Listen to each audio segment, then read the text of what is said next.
en una selva oscura que defendía su imperio de embrujos y marañas, con un ejército de fieras vigilantes y al acecho, que escondidas entre los troncos eran la misma muerte.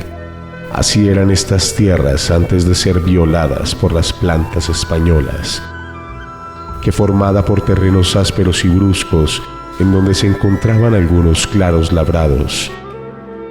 Allí vivían nuestros nativos.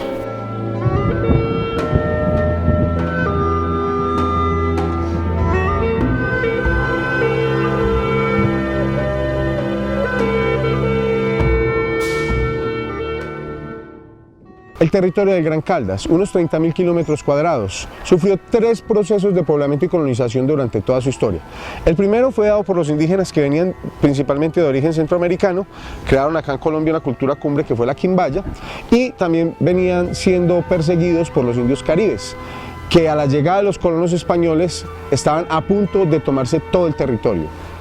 Hasta 1540, la región caldense era habitada por las tribus indígenas de Arma, Pozo, Paucura, Carrapa y Picara. Alrededor de 300.000 individuos ocupaban estas tierras, que salvo algunas pequeñas diferencias, eran semejantes en sus costumbres, religión y lenguaje.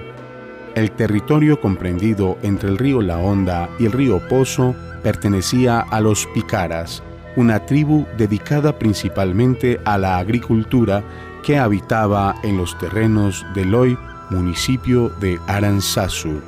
Eran guerreros indómitos y decididos, caminaban desnudos y pintados con achiote, un pigmento natural de color rojizo.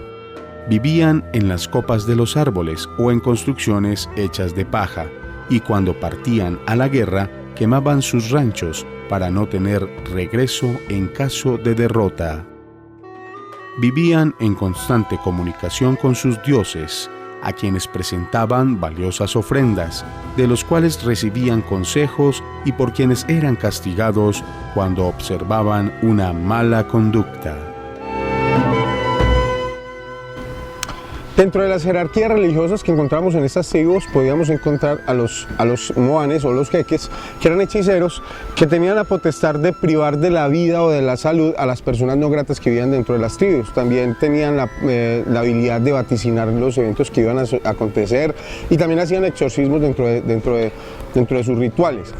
Se conoce que en esta zona siempre se hablaron de 3 dioses importantes. Uno era Zixaraca, que estaba acompañado por Michua, y Ataxcana, que representaba la muerte. Los caciques acostumbraban a colgar las cabezas de sus enemigos en guaduas. Hacían perforaciones en la madera de tal modo que cuando soplara el viento se produjera un terrorífico sonido que sirviera para ahuyentar a los enemigos y a los malos espíritus. Se cree que los picaras eran una ramificación de los indios caribes, provenientes de las Antillas y reconocidos por su tenacidad y ferocidad como guerreros, de quienes heredaron el gusto por la carne humana. Para saciarse, provocaban guerras y se hacían a grandes cantidades de prisioneros para alimentarlos y posteriormente asesinarlos, con los que realizarían macabros festines. Cuando los líderes fallecían, los sepultaban en fosas grandes y profundas, acompañados de mujeres, vasijas de barro, hachas de piedra, gargantillas y grandes provisiones de chicha de maíz para calmar la sed durante el largo viaje que emprenderían hacia la muerte. En el territorio de Aranzazu se encontraron muy pocas huacas, un indicador de que los indígenas de esta zona eran indígenas pobres. La teoría se ha basado siempre en que el termómetro para medir la riqueza de los reyesuelos de estas tierras era la cantidad de oro que encontraban en estas huacas. La mayoría que se encontraron en Aranzazu carecían de ese precioso metal. Hay una historia que está en el libro del padre Felipe López que dice que en la finca de doña Ana Giraldo, una finca que queda cerca del municipio, habían encontrado una tumba de 2 varas de alto alto por una de ancho, con las piedras muy bien cuadradas, que inclusive esas piedras sirvieron para construir el frontis del templo antiguo que tuvo Aranzazu. Podríamos decir también que las tribus que vivían en esta zona eran tribus de indios polígamos, porque por lo general los caciques que tenían unos harenes donde pertenecían las mujeres más hermosas que tenían en su tribu, y la costumbre de que cuando estos caciques morían, estas mujeres eran enterradas con él.